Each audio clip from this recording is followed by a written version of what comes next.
안녕하세요. 저는 40대가 된 여자입니다. 앞자리도 바뀌고 하니 요즘 이런저런 생각이 많아지며 갑갑했던 결혼 생활이 떠오르곤 하네요. 다 잊었다 싶었는데 문득문득 떠오르는 그때의 기억은 어쩔 수가 없나 봐요. 이제는 정말 털어내고 싶어 사연을 쓰게 되었어요. 함께 해주시겠어요? 저는 평소 책을 읽는 것을 좋아해 독서 모임에 나가게 되었어요. 서로 감명 깊게 읽은 책을 교환하여 읽고 이런저런 이야기도 나눌 수 있는 모임이었죠. 남편 역시 그 모임에 나오는 남자 중 한 명이었고 늘 웃는 얼굴에 대화까지 잘 통하는 사람이라 호감이 가더라고요. 그렇게 마음이 깊어지고 남편 역시 저를 좋게 보고 있었는지 만나보지 않겠냐고 하더군요. 저의 승낙으로 저흰 연인 사이가 되었고 연애하는 내내 참 좋았습니다. 남편의 다정함, 배려심 깊은 모습 다 좋았지만 무엇보다 저의 의견에 귀 기울여주고 제 뜻을 존중해주는 남편의 모습이 가장 좋았어요. 저흰 그 흔한 감정 싸움 한 번도 하지 않고 결혼까지 하게 되었죠. 순탄한 결혼이었어요. 결혼 준비를 할 당시 남편과 전 간소하게 하고 싶었는데 둘 다 외동이라 내심 걱정이 되더라고요. 아무래도 양가 부모님께서 바라는 게 많진 않을까 하고요. 하지만 상견례 자리에서 양가 부모님께선 저희의 의견을 존중하신다며 다 생략해도 된다고 말씀해 주셨고 그때부턴 일사천리로 진행되었던 것 같아요. 좀 걸렸던 것이 있다면 시모의 말투였는데요. 좀 강압적이라고 해야 할까? 명령조가 입에 붙었다고 해야 할까? 하여튼 그런 말투가 마음에 걸리긴 했지만 그 강압이 저를 향하는 것도 아니고 그저 말투가 그런 것이기에 대수롭지 않게 생각하고 그냥 결혼하게 되었어요. 그렇게 행복한 신혼이 지나고 남편에게서 큰 문제점이 보이기 시작했어요. 결혼을 하기 전에 배려가 넘치고 제 의견을 적극 수용해주는 사람이라고 생각했는데 막상 결혼해서 살다 보니 그게 아니더군요. 남편은 제 의견을 적극 수용해주는 것이 아니라 그냥 의견 자체가 없는 사람이더라고요. 처음엔 그냥 그런 사람도 있고 이런 사람도 있다고 생각하며 잘 지내보려고 했어요. 큰 단점이 아니라고 생각했으니까요.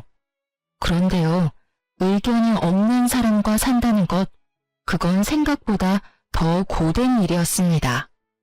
여보, 그러면 우리 적금 만기된 거 어떻게 했으면 좋겠어? 투자했으면 좋겠어? 아니면 다시 적금으로 묶어뒀으면 좋겠어? 그게... 당신은 어떻게 했으면 좋겠어? 글쎄, 나도 고민스러워서 당신한테 물은 건데 일단 이건 좀 더 고민해보자. 그리고 이번에 어머님 생신 땐 어떻게 하면 좋을까? 어머님이 편한 대로 하라고 하긴 했는데 그래도 집에서 모시면 더 좋아하시겠지? 아닌가? 혹시 드시고 싶으신 게 따로 있는 건가? 당신 어머님한테 따로 뭐 들은 말 같은 거 없어? 뭔가 드시고 싶다든지 필요하다든지 그런 이야기 말이야. 엄마가 편한 대로 하라고 했으면 외식해도 될 것 같긴 한데. 아닌가? 집에서 먹는 게 더 좋은가? 나도 따로 들은 이야기가 없어서 잘 모르겠네. 당신 편한 대로 해. 늘 이런 식이었어요. 제가 편한 대로 하는 것도 한두 번이죠. 기계랑 대화하는 것도 아니고 늘 같은 대답만 하니 정말 답답하더라고요. 시간이 지나니 같은 말만 답하던 남편은 저에게 자신의 사소한 것 하나까지 묻기 시작하더군요.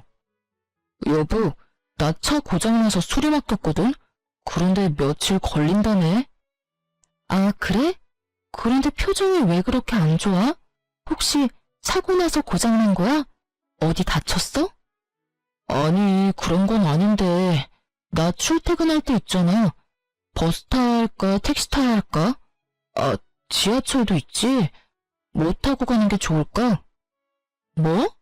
그것 때문에 표정이 그렇게 심각한 거야?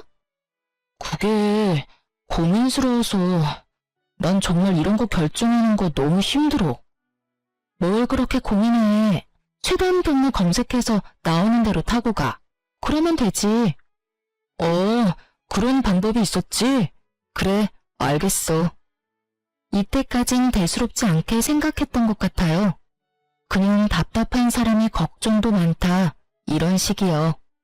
그런데 어느 날은 양말을 보면 가만히 서 있더라고요. 원래 신던 양말들이 오래되어 새로 주문해서 넣어뒀던 터라 무슨 문제라도 생긴 건가 하는 마음에 남편의 옆으로 갔어요. 머리까지 잡아뜯으며 고민하는 남편은 제가 다가가 말을 거니 너무나도 심각한 얼굴로 이렇게 물어오더군요. 왜 그러고 있어? 얼른 준비하고 출근해야지. 그게 양말을 어떤 걸 신어야 할지 모르겠네. 검은색을 신을까? 아니다. 회색이 낫겠지? 아닌가? 흰색을 신어야 하나? 이쯤 되니 짜증을 넘어 화가 나더라고요. 어차피 신발 신으면 잘 보이지도 않는 양말 뭐가 그렇게 중요하다고. 그리도 심각한 얼굴로 10분이 넘는 시간 동안 고민을 하고 있다니 패션 양말 골라 신는 것도 아니고 저로서는 참 이해가 되지 않았어요. 아무거나 신어 여보. 아무거나 신기엔 너무 고민스러워서 그래. 그러지 말고 여보가 좀 골라주면 안 돼? 여보가 무슨 유치원생도 아니고 이런 것까지 내가 골라줘야 해? 그냥 손 집히는 대로 신으면 되잖아. 양말통에 양말이 무슨 무지개 색깔로 있는 것도 아니고 내가 당신 편하라고 3가지 색깔만 넣어뒀잖아. 제발 그냥 딱 보이는 거 신어. 응? 그게 난 어려운 걸 어떻게 해. 그럼 이때까진 어떻게 골라 신었어? 장가 오기 전까진 어떻게 골라 신었는데? 엄마가 다 골라줬지, 장가 오기 전엔. 엄마가 그날 입을 옷이랑 양말까지 다 챙겨줘서 이런 고민을 할 필요가 없었단 말이야. 엄마는 하나부터 10까지 알아서 다 해줬는데 당신은 왜 안 해줘? 뭐? 지금 양말 안 골라주는 내가 이상하다는 거야? 이상하다는 것까진 아닌데 좀 도와줬으면 좋겠다 이 말이지. 엄마가 알아서 다 챙겨줄 땐 편했는데. 엄마한테 골라달라고 하면 되겠다. 왜 그 생각을 못했지? 이러면서 시모에게 영상통화를 거는데 정말 이건 아니다 싶더군요. 더 황당한 건 그런 상황을 시모는 자연스럽게 받아들이고 진지하게 양말을 골라주고 있다는 점이었어요. 아니, 검은색, 회색, 흰색에서 고를 게 뭐 있다고 고르나요? 그것도 그렇게 진지하게요. 거기에다가 1~2살 먹은 어린애도 아니고 득달같이 영통까지 걸어 물어보는 남편이나 그걸 또 자연스럽게 골라주고 있는 시모나 뭐 하는 짓인지 모르겠더라고요. 제가 황당함에 얼이 빠진 사이 전화를 끊은 남편은 뭐가 그리 신이 나는지 웃고 있었고 그런 남편의 모습이 더욱 이해되지 않았어요. 아니 여보, 지금이 몇 시인 줄은 알아? 7시 조금 넘었어. 당신 생각이 있어 없어? 꼭 이 아침부터 전화해서 그런 걸 물어야 해? 그럼 어떻게 해? 당신은 골라주지도 않고 짜증만 냈잖아. 나도 당신한테 묻는 거 짜증나고 스트레스 받는다고. 그래서 앞으로도 이렇게 어머님한테 전화해서 묻겠다는 말이야? 응. 왜 진작 이 생각을 못했나 모르겠어. 결혼하기 전에도 엄마 말대로 해서 편했고 손해본 적도 없었어. 세상 우리 엄마 정말 대단하다. 그렇지? 난 여보가 새삼 대단해. 당신이 마마보이야? 어떻게 하나부터 10까지 어머님한테 다 묻고 살겠다는 거야? 그것도 결혼까지 한 사람이. 당신은 한 집안의 가장이야. 알고는 있어? 마마보이라니. 당신 말이 좀 심한 거 아니야? 난 그저 고민하느라 흘려보내는 시간도 아깝고 거기에서 오는 스트레스도 싫을 뿐이야. 엄마한테 묻기만 하고 엄마가 시키는 대로만 하면 뭐든 다 좋아지는데 그게 왜 마마보이야? 이건 당연하고 합리적인 선택이라고 하는 거야. 알겠어? 앞으로는 당신 대신 엄마한테 물을 테니 그런 줄 알아. 사실 내가 엄마하고 상의해서 결정하면 당신이 더 편하고 좋은 거 아니야? 하여튼 나 출근해. 저녁에 봐. 이렇게 말한 남편은 시모와 5분의 통화로 결정된 검은색 양말을 신고 출근을 하더군요. 그제서야 알겠더군요. 남편은 지독한 결정장애도 문제이지만 그것보다 더 충격적인 문제는 심각한 마마보이라는 것을요. 한번 영상통화에 포문을 연 남편은 틈만 나면 시모에게 전화를 하기 시작하더라고요. 그저 양말이나 옷을 골라달라는 전화들이었으면 제가 이곳에 사연까지 쓸 일은 없었겠죠. 아니, 애초에 이혼까지 하진 않았을 겁니다.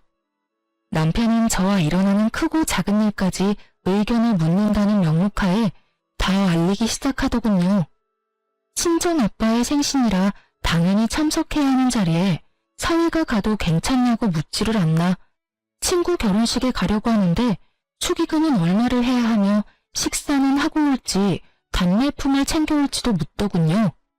어떤 날은 저녁에 된장찌개를 먹을까 김치찌개를 먹을까로 고민하길래 답답해서 된장찌개를 끓였더니 글쎄 그것도 시모에게 전화로 보고를 하더라고요.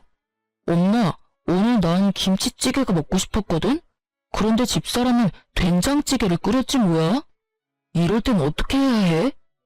그럴 땐 김치찌개를 먹고 싶다고 하고 새로 끓여달라고 하면 돼. 먹고 싶은 건 먹고 살아야지. 들었지? 나 김치찌개 먹고 싶어. 다시 끓여줘. 제 심정이 어땠을지 상상이 되시나요? 정말 보글보글 끓고 있는 된장 뚝배기로 남편 휴대전화를 부숴버리고 싶은 심정이었어요. 남편은 서서히 자신의 문제를 넘어 부부 사이의 문제까지도 시모에게 묻고 시모가 시키는 대로 하기 시작했고 당연히 저와 남편은 싸움이 잦아지게 되었어요. 일이 그렇게 되니 전 당연히 시모의 미움을 한몸에 받게 되었고 처음엔 남편을 통해 저에게 말을 전하던 시모는 어느 순간부턴 남편과의 전화를 끊어버리고 저에게 바로 전화를 걸어 훈수질을 하기 시작하더라고요. 아가, 너 요즘 우리 아들한테 잔소리를 그렇게 한다면서? 집안에서 여자 목소리가 너무 커도 좋지 않은 법이다. 나 봐라, 얼마나 내조를 잘하니? 날 보고 좀 배우렴. 그리고 앞전에 우리 아들 입고 왔던 옷은 영 별로더라. 그거 버리고 베이지 계열 옷 사다 입혀. 우리 아들은 그런 색 입히는 게 잘 받아. 알겠니? 이런 식으로요. 저에게 할 말을 어디 메모라도 해놨다가 몰아붙이는 것도 아니고 2, 3일에 한 번씩 전화가 와서 다다다 자기 할 말만 하고 끊어버리는데 정말 이건 아니다 싶더라고요.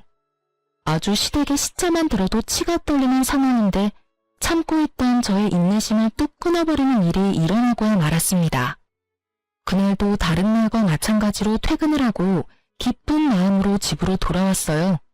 집엔 불이 환히 켜져 있었고 전 당연히 남편일 거라 생각했어요. 하지만 저희 집엔 남편은 없었고 누구보다 자연스럽게 주방에서 요리를 하고 있는 어머님이 있더라고요. 전 결혼을 하기 전부터 이건 절대 안 된다고 생각했던 것 중 한 가지가 이것이었어요. 시댁 식구뿐 아니라 친정 식구들이라도 부부의 공간은 함부로 들어오는 것은 절대 안 된다고요. 왜 막장 드라마에도 그런 장면들이 가끔 나오잖아요. 아내와 상의도 하지 않고 시모에게 현관 비밀번호를 알려주는 그 생각 없는 남편놈들. 저런 생각 없는 놈들은 그냥 결혼을 하지 말고 혼자 평생 살아야 한다고 욕을 했었는데 그 욕 얻어먹어 마땅한 인간이 제 남편이었더라고요. 제 생각이 이러했기에 그 순간 시모의 행동은 절대 용납도 이해도 되지 않는 것이었어요. 이런 제 생각은 전혀 알지 못하는 시모는 저와는 달리 아주 평온한 얼굴로 주인인 양 저를 맞이하더라고요. 왔니? 아니 글쎄 우리 아들이 오늘 전화가 왔는데 집에 먹을 게 없다고 하면서 쫄쫄 굶게 생겼다고 하길래 왔단다. 오랜만에 너도 보고 싶기도 하고 음식도 할 겸 해서 말이야. 쫄쫄 굶기는 개뿔. 저요 요리 학원도 다녔었고 친정엄마에게 웬만한 건 다 배워와서 음식 꽤 하는 편이었어요.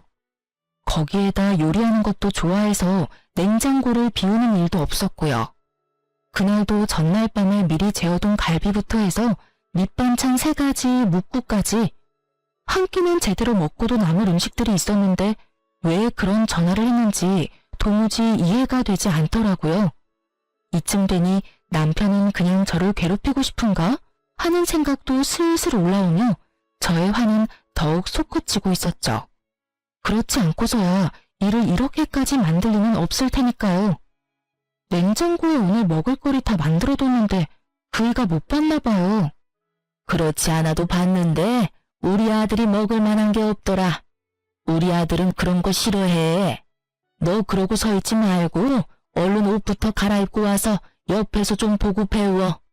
내가 오늘 우리 아들은 어떻게 해야 좋아하는지 알려줄 테니까 말이야. 제가 미리 재워둔 갈비를 개눈 감추듯 먹고 그 양념에 밥까지 말아먹은 사람인데 그런 걸 싫어한다뇨. 그리 잘 먹었던 것이 기억이나 굳이 피곤한 몸을 이끌고 장보다가 손수 재워둔 것이었는데요. 그냥 시모가 오고 싶어 안달이나 아들 핑계를 대고 와서 주방을 점령한 것이 분명해 보이더라고요.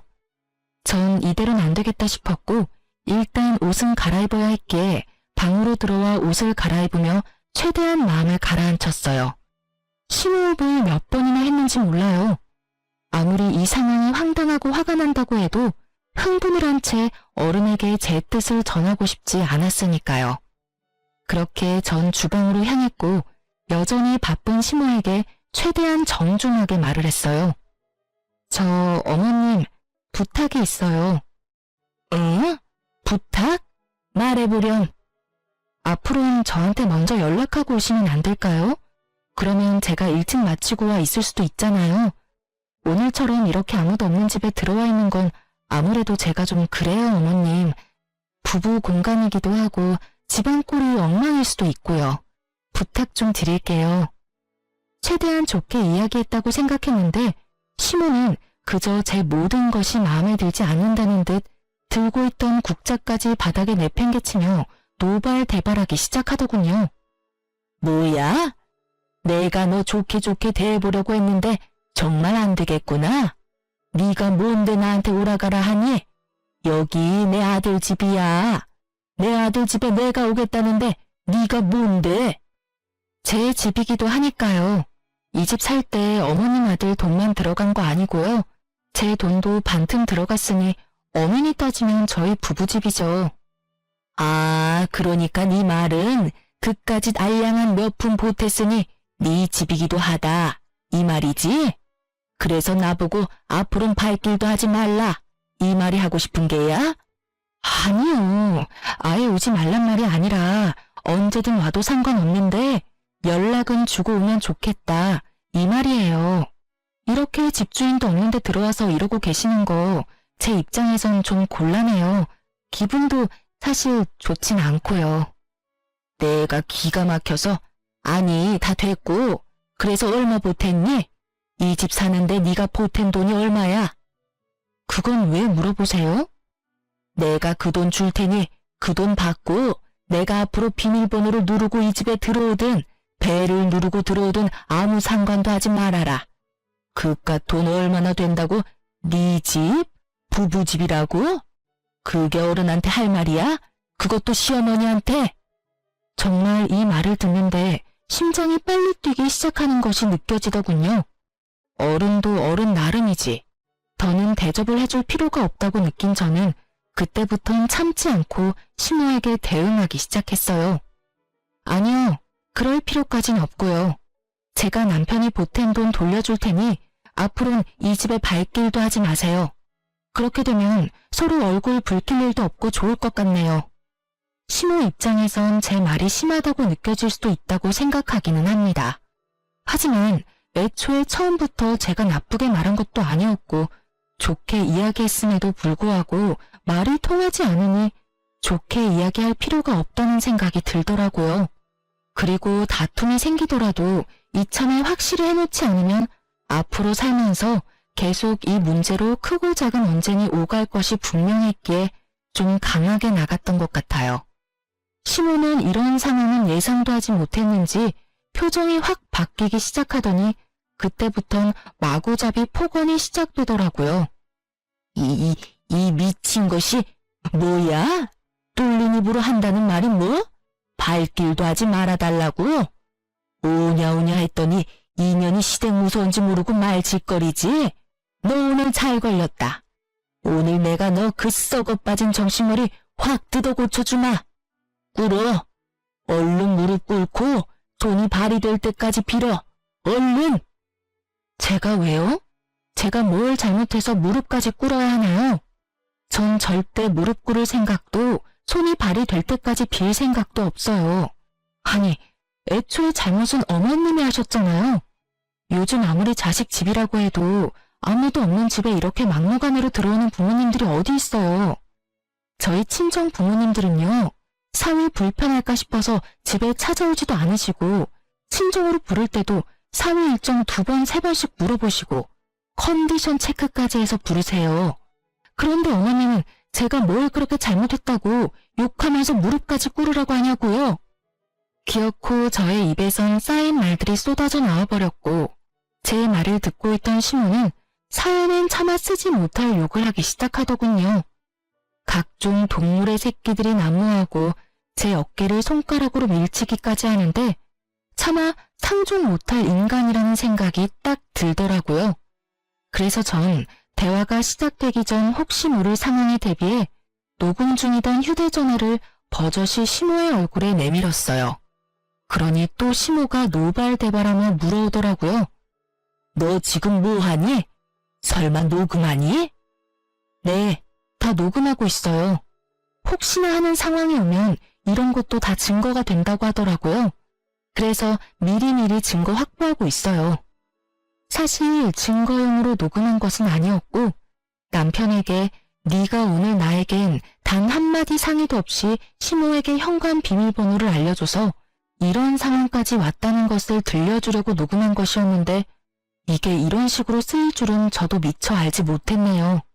하여튼 시모는 본인이 생각해도 말이 심해도 너무 심했다 싶었는지 이때부턴 말은 하지 않았고 말 대신 눈으로 욕을 하기 시작하더군요.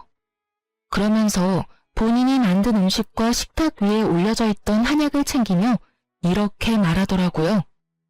내 아들 먹이려고 한 음식 네 입에 들어가는 꼴은 못 보겠으니 다 챙겨가서 내 아들 먹이마. 그리고 이 한약은 너 임신 잘 되라고 비싼 돈 주고 지어온 한약인데 네 말대로 혹시 모르는 상황이 올 수도 있으니 이것도 가지고 가마. 네, 그렇게 하세요. 그리고 다음부턴 연락은 꼭 하고 오시고 빈집에는 들어오지 마세요. 못된 년 같으니라고 오라고 부탁을 해도 앞으로는 올 일 없을 것이다. 오늘 네가 나한테 어떻게 했는지 잊지 말렴. 내 기필코 네가 땅을 치고 후회하게 만들어줄 테니. 마지막까지 대화를 욕으로 마무리한 시모는 현관으로 향했고 그 순간 퇴근하고 돌아오는 남편과 마주하게 되었죠. 머리끝까지 화가 난 시모는 남편을 지나쳐 나가버렸고 남편은 심상치 않은 분위기를 감지했는지 집으로 들어오려던 발걸음을 돌려 그대로 시모를 따라가 버리더라고요. 기가 얼마나 막히는지 그저 코웃음만 나더군요. 전 이때부터 심각하게 이혼을 고민하게 되었어요. 사랑? 물론 남편을 사랑하긴 했었죠. 그러니 결혼까지 하게 되었던 거고 그때껏 모진 수모도 참아왔던 거고요. 하지만 그 사랑이란 감정도 많은 실망들로 인해 식어버린 지 오래였고 무엇보다 저딴 인격의 시모를 진심으로 존경하며 잘 살 자신이 없었어요. 제 고민이 깊어지는 사이 일주일이 지났고 그렇게 가버린 남편은 연락도 없이 돌아오지 않고 있었어요. 하루 이틀이야 저 역시 머리가 복잡했기에 돌아오지 않는 남편을 보며 차라리 잘 됐다는 생각도 했었지만 그것이 3일이 되고 4일이 되더니 기어코 일주일 찍고 나니 아무리 그래도 이건 아니라는 생각이 들더라고요. 그래서 전 끝을 내더라도 얼굴을 보고 끝을 내야겠다는 생각에 시댁으로 찾아가게 되었어요. 시댁에 도착을 하니 어떤 젊은 여자가 시댁 문을 열고 들어가고 있었는데 한눈으로 봐도 처음 보는 여자인데 자연스럽게 열린 대문으로 들어가고 있더라고요. 누구인지 떠올리는 것도 잠시 제대로 닫히지 않은 대문을 열고 시댁으로 들어갔고 현관문도 열어보니 잠겨있지 않아 인기척을 내며 들어가려는 순간이었어요. 임신이라는 단어가 제 귀에 와서 딱 박히는 순간 전 모든 행동을 멈추고 시모와 젊은 여자의 대화를 엿듣기 시작했어요. 그러니까 임신은 언제든 가능하다 이 말이죠? 그거 참 다행이네요. 네, 병원에서 자궁도 건강하고 다른 문제점도 없다고 했어요. 결과지는 여기 있어요. 좋네요. 아유, 한 번에 임신이 되면 얼마나 좋을까. 내 나이도 있고 아들도 그렇고 빨리 손주가 보고 싶거든요. 오죽했으면 이런 짓까지 하겠어요. 이야기를 들어보니 시모가 드디어 정신이 나갔는지 대리모를 들인 것 같더라고요. 당장이라도 그 잘난 아들 이혼이라도 시키고 싶은데 저에게 이혼 사유는 없고 그렇다고 제가 호락호락 이혼을 받아들이지 않을 것이 분명하고 그런 와중에 손주는 빨리 보고 싶은데 제 피가 섞인 손주는 보고 싶지 않았던 시모가 이 미친 짓을 꾸민 것이었어요. 이런 정신 나간 일에 남편의 뜻은 어땠는지 생각할 필요도 없었어요. 그 인간은 엄마 말이라면 똥이라도 처먹을 그런 인간이었으니까요. 아, 약은 잘 챙겨 먹고 있죠? 이 한약 유명한 한의원에서 지어온 임신 잘 되는 약이에요. 이왕 일 치르기로 한 거 빨리 끝내는 게 서로한테 좋지 않겠어요? 네, 들어오던 날부터 해서 3일 동안 하루도 빠지지 않고 잘 먹고 있어요. 오늘은 배도 유난히 더 따뜻한 것 같고 그렇네요. 그래요? 비싼 값 하네요. 그리고 다시 한번 말하지만 우리 바깥 양반 앞에서는 지금까지 했듯이 내 먼 친척 딸이라고 해주면 돼요. 절대 실수하면 안 되는 거 알고 있죠? 네, 그럼요. 실수하지 않도록 할게요. 걱정하지 마세요. 3일이나 됐더라고요. 남편이 시댁에서 지내기 시작한 지 고작 일주일인데 그 젊은 여자가 시댁에서 지내기 시작한 게 3일이라니. 어이도 없고 머리끝까지 화도 차올랐지만 일단 전 그 자리를 벗어났어요. 들이닥쳐 다 엎어버리고 끝내버리기엔 벌인 일에 비해 너무 약한 벌을 주는 것 같았으니까요. 집으로 돌아온 전 당장이라도 남편 놈을 집으로 불러들여야 하나 고민도 했지만 이미 이혼도 결심했겠다. 남편 꼴도 보고 싶지 않을 뿐더러 남편이 시댁에 있어야 진정한 복수가 될 것 같아 그냥 두기로 했어요. 전 어떻게 해야 할지 고민했고 묘수가 될지 무리수가 될지 모르겠지만 한 가지 방법이 번뜩 떠오르더군요. 다음날 전 꽤 일찍부터 시모의 집 가까운 곳에 차를 주차하고 남편이 돌아오길 기다렸어요. 아무래도 저녁엔 시부도 집에 있을 것이고 일이 일어난다면 낮을 거란 생각에 일찍 서두른 것인데 아니나 다를까 점심시간이 지나자 반차라도 쓴 것인지 남편 놈이 모습을 드러내더라고요. 저는 숨죽여 시댁을 주시했고 뒤이어 시모가 나오는 모습을 보고 확신에 차 경찰에 대리모를 고용해 불법적인 행위가 일어나는 곳이 있다며 신고를 했습니다. 여러모로 고생이 많으신 경찰관분들은 정말 총알같이 출동을 해주셨고 저는 경찰관들을 대동하고선 시댁을 들이닥쳤어요. 남편이 집에 두고 간 시댁집 열쇠를 챙겨온 덕에 벨 따윈 누를 필요도 없이 그야말로 현장 급습을 하게 된 것이었죠. 갑작스럽게 들이닥친 저와 경찰관을 본 남편과 여자는 크게 당황을 하더라고요. 다행인지 불행인지 너무 빨리 들이닥치는 바람에 일을 치르기 전이었지만 그 정황들이 어떤 상황인지 모두 알려주고 있었죠. 여자는 당황스러운지 방으로 숨어 나오지 않았고 남편은 거실로 나와 아무 말도 못하고 저와 경찰분들의 눈치만 살피며 시모에게 연락을 하고 있더라고요. 뭐 당연한 일이라고 생각했네요. 저 생각이라고 없는 놈이 이 상황에서 무슨 말을 해낼 수 있겠어요? 시모는 근처에서 대기하고 있었는지 빨리도 돌아왔고 오면서 변명거리라도 생각했는지 신발을 벗기도 전에 말을 쏟아내고 있더라고요. 대리모라니 말도 안 돼요. 저 애는 우리 아들이랑 지금 만나고 있는 애라고요. 에? 유부남 아닌가요? 여기 이분이 부인이라고 하던데요. 유부남 맞아요.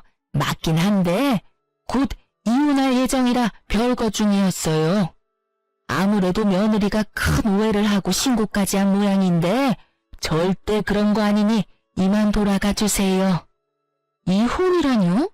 전 이혼에 관해선 이야기 들은 적도 없는걸요. 다툰 건 남편이 아니라 어머님이랑 다퉜고 집 나간 남편이 일주일째 집에는 오지도 않고 시댁에 있었던 건 맞는데 이혼 이야기는 한 적도 없어요. 상반되는 주장에 경찰관은 이러지도 저러지도 못하는 상황이 되어버렸어요. 대리모 처벌을 받게 된다면 제일 좋은 상황이겠지만 찾아보니 불법적인 행위는 맞으나 그걸 증명하는 것이 몹시 어려울 뿐 아니라 현실적으로 힘들 수 있다는 걸 알고 있었기에 이쯤에서 경찰관들은 보내드리기로 했어요. 애초에 저의 계획은 이 모든 광경을 경찰분들이 함께 보고 들어 훗날 혹시 모르는 상황에 이와 같은 사유로 신고했다는 기록을 남기고 또 저의 증인이 되어주시면 좋겠다 하는 마음에서 신고를 한 것이었으니까요. 저의 계획대로 경찰관들은 언제든 도움이 필요하다는 연락을 달라며 연락처를 주고 가셨고 시모는 저에게 고래고래 소리를 지르기 시작하더군요.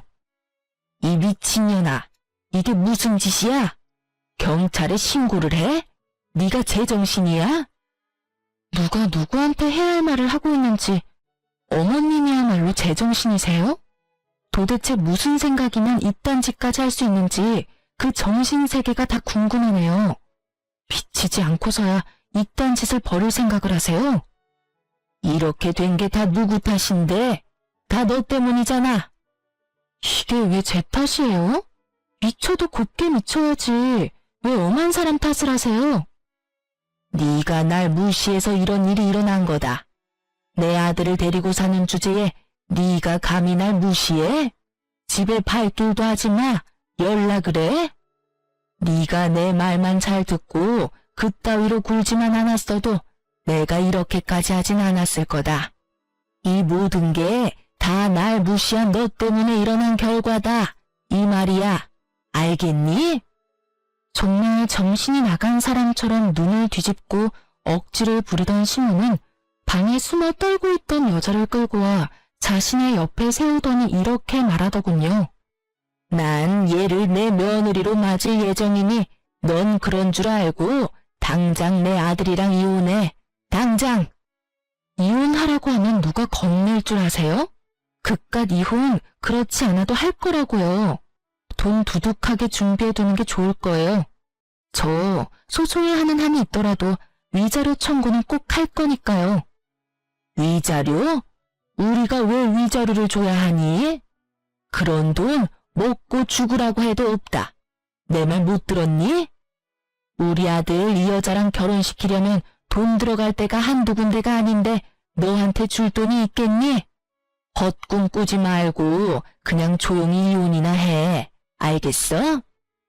아줌마, 법이 뭐 아줌마 뜻대로 마음대로 다 될 줄 아세요? 헛꿈은 아줌마가 꾸고 계시네. 꿈 깨세요. 재혼은 무슨, 이혼이나 제대로 하고 아들 재혼시킬 생각을 해야지. 시모의 말이 저도 어이가 없었는데 그 여자도 어이가 없긴 없었는지 두려움에 떨던 모습은 온데간데 없이 사라지고 크게 화를 내며 말하기 시작하더라고요. 잠시만요. 아줌마, 지금 무슨 소리 하시는 거예요? 결혼이라니. 제가 언제 결혼한다고 했어요? 전 그저 일을 하러 온 것뿐이라고요. 여자의 반박은 예상하지 못했는지 시모가 크게 당황하며 여자를 설득하기 시작하더라고요. 시모의 설득에도 여자의 마음을 돌리기엔 부족해 보였지만요. 그게 아가씨 잘 생각해봐요. 우리 집 이 정도면 꽤 사는 편이고 우리 아들 능력도 좋아. 아가씨도 이런 일이나 하는 것보단 결혼해서 아기 낳고 안정적으로 사는 게 더 좋지 않겠어요? 며칠 되진 않았지만 내가 아가씨가 마음에 들어서 그래. 우리 바깥 양반한테야 사실 먼 친척이 아니라 친구 딸이었다고 둘러대면 되는 거고. 어때요? 좋지 않아요? 좋기는요? 제가 비록 돈이 급해서 이런 제안을 받아들이긴 했지만 이딴 남자랑 결혼할 생각은 죽어도 없다고요. 거기에다가 이런 시어머니라니 제가 미쳤어요? 그리고 유부남이라니 이혼남이라고 했잖아요. 이혼했는데 자네는 꼭 보고 싶어서 어쩔 수 없이 이런 방법까지 찾게 됐다면서 그래놓고선 기막혀서 정말. 저 그만둘게요. 어차피 그 한약만 먹었다 뿐이지 일은 시작도 못했고 돈도 못 받았으니까 없던 걸로 치자고요. 그럼 전 가볼 테니 집안일은 알아서들 해결하시라고요. 아가씨, 그러지 말고 다시 생각해봐요. 몇 번을 생각해도 제 생각은 변하지 않으니 이것 좀 놓으시라고요.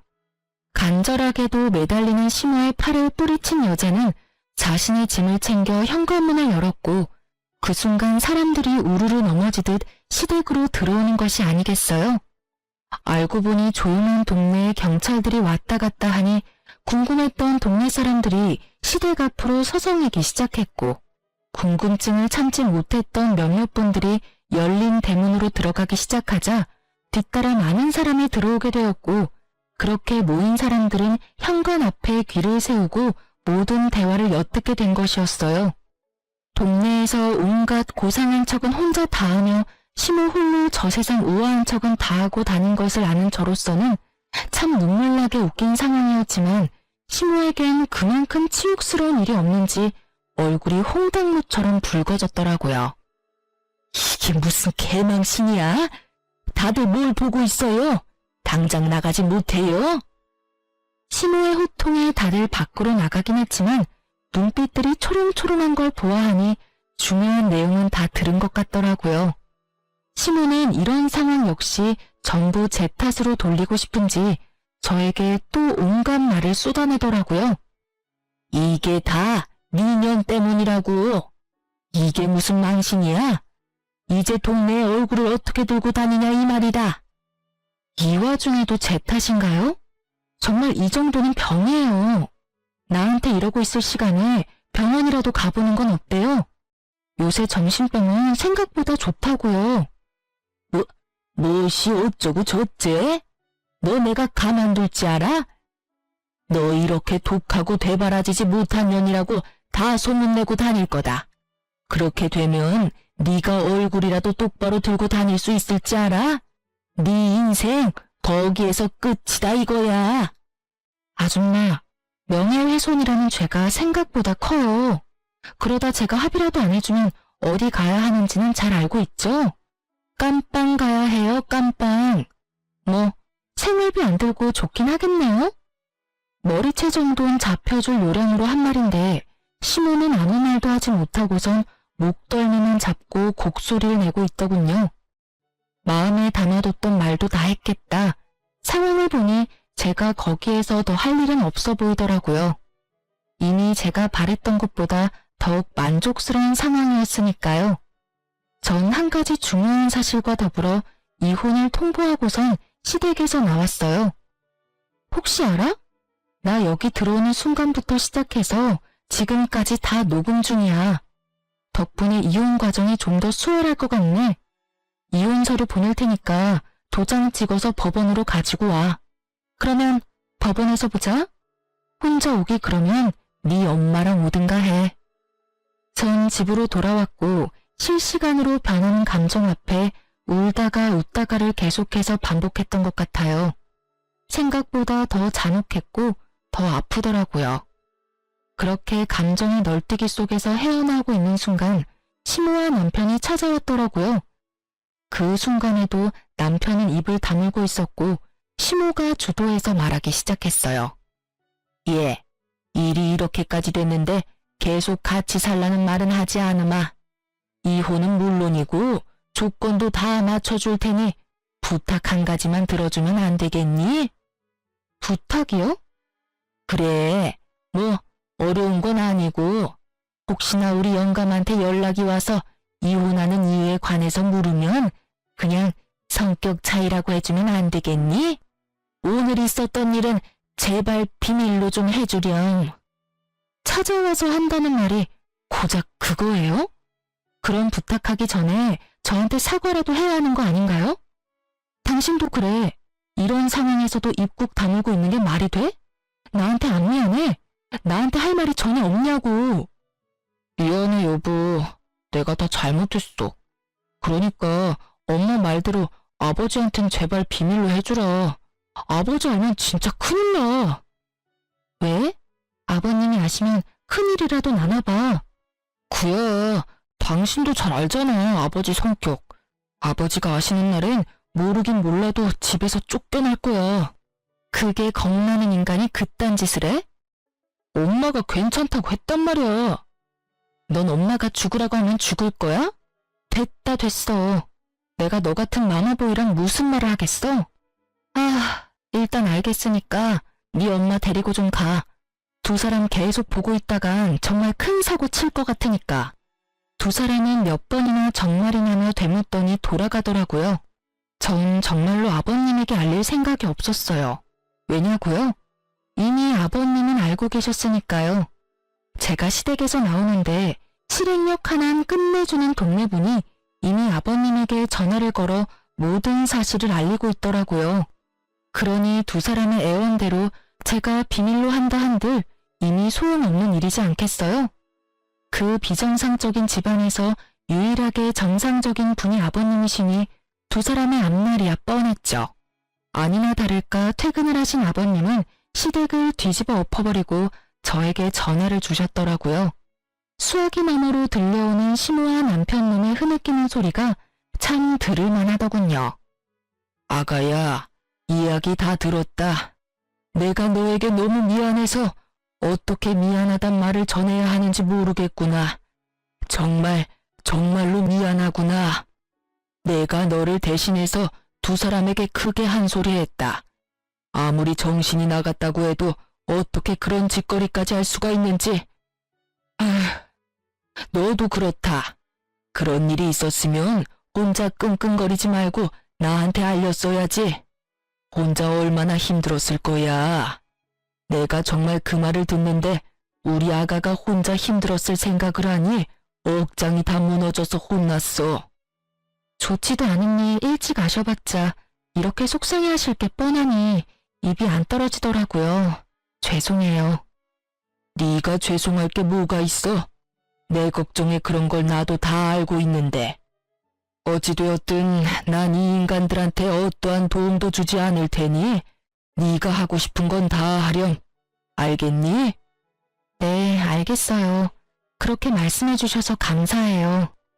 감사하긴. 늘 건강하거라, 아가. 네, 아버님도 건강하세요. 이 통화를 마지막으로 아버님과 더는 연락을 주고받는 일은 없었어요. 전 변호사를 선임했고 제가 가지고 있던 모든 증거를 넘겨드렸죠. 이혼 소송과 함께 시모를 상대로 한 위자료 청구 소송도 진행하게 되었고 전 승소하게 되었어요. 결정적으로 승소를 하게 된 건 당시 현장에 출동했던 경찰관 두 분의 증언과 출동 기록 때문이었는데요. 어쨌든 전 성공적으로 이혼을 했고 위자료도 생각보다 더 많이 받을 수 있었네요. 그 지긋지긋하던 시댁과의 인연도 끝이 나고 전 시댁이 있는 쪽으론 보지도 않고 살았는데 거래처 미팅이 하필 전 시댁 근처에서 잡히는 바람에 어쩔 수 없이 간 적이 있었어요. 약속 장소 근처에 주차하고 전 시댁 앞을 지나는데 저를 알아본 몇몇 주민분들이 저에게 전 시댁의 소식을 알려주고 싶으신지 큰 소리로 대화를 하기 시작하더라고요. 아니, 글쎄 그 이야기 들었어? 무슨 이야기? 저 집에 경찰 왔다 가고 난 뒤에 아주 집안이 풍비박산이 났잖아, 왜? 아, 그래? 그 집 아들 이혼하고 집에서도 쫓겨났다지 아마?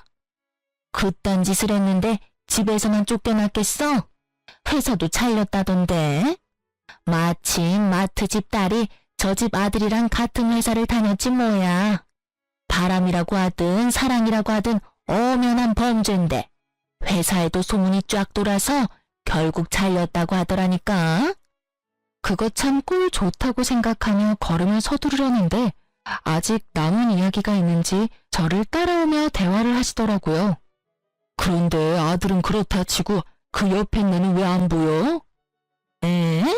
몰랐어? 그 옆에 애도 집에서 쫓겨났잖아.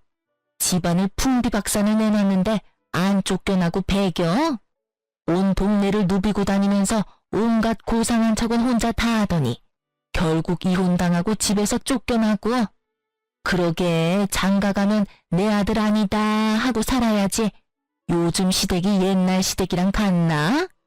하여튼 이혼당하고 쫓겨날 때도 얼마 받지도 못했다고 하더라고.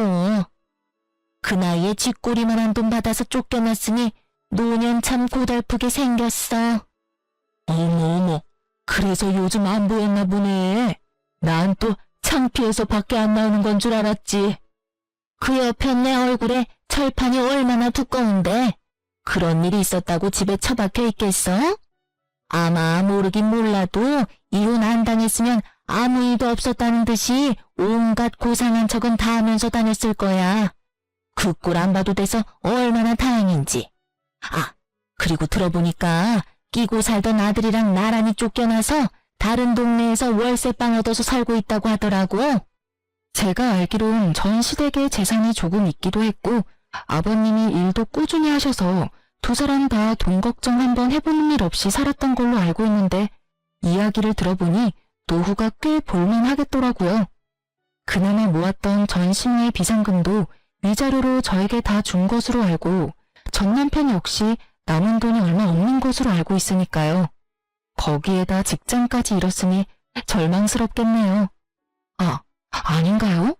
직장에서 결정하느라 스트레스 받을 일이 사라졌으니 더 좋을 수도 있겠네요. 거기에다 뭐든 다 챙겨주고 결정해주는 전시모가 옆에 있으니 어쩌면 더 행복할 수도 있겠네요. 통쾌한 소식을 전해주신 동네분은 하고 싶었던 말을 다 하셨는지 더는 저를 뒤따르지 않으시더라고요. 속으로 감사의 마음을 전했습니다. 덕분에 그 인간들의 통쾌한 결말을 알게 되었으니까요. 요즘엔 전 진급을 앞두고 있어서 바쁘게 보내고 있어요.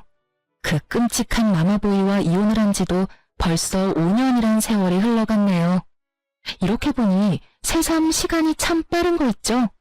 그 사이 전 좋은 사람을 만나 연애를 하고 있어요. 남자친구는 평범한 직장인인데 직장뿐 아니라 다 평범하기 그지없는 평범한 사람인데 저에 대한 애정만큼은 평범하지 않은 그런 남자예요. 남자친구를 사랑하긴 하지만 한번 실패한 경험이 있어서 그런지 결혼 생각이 쉽사리 들진 않네요. 이런 저의 마음을 남자친구도 아는지 조급하게 생각하지 않는다며 기다려준다고 하고요. 뭐 이렇게 연애만 해도 좋다고 하니 일단 지금 이 순간을 즐기며 두 번 실패하는 일은 없도록 신중하게 고민해 보려고요. 이로써 저의 사연은 끝이 났네요. 어떠셨을지 모르겠어요. 전 다른 분들 사연을 들을 때 함께 욕도 하고 통쾌해하며 사연을 듣곤 했었는데 여러분도 그러셨나요? 어쨌든 저의 긴 사연 들어주셔서 감사합니다. 좋은 하루 되세요.